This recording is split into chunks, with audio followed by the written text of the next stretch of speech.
দেখো বন্ধুরা, আমরা এখন মুম্বাই পানিপুরি খেতে চলে এসেছি।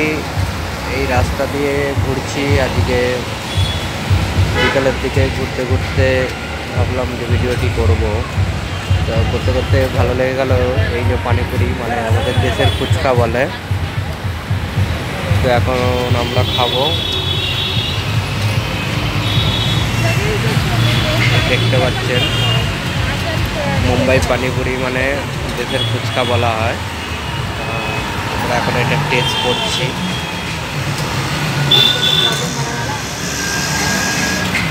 कितना करके अंकल?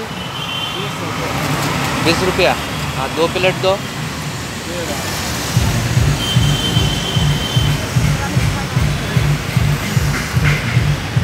দেখতে পাচ্ছেন এখন সব বানাচ্ছে, আরও লোককে দিতে ব্যস্ত আছে। আমরা ওই 2 প্লেট অর্ডার দেওয়া হয়েছে, আমরা এবার খাবো।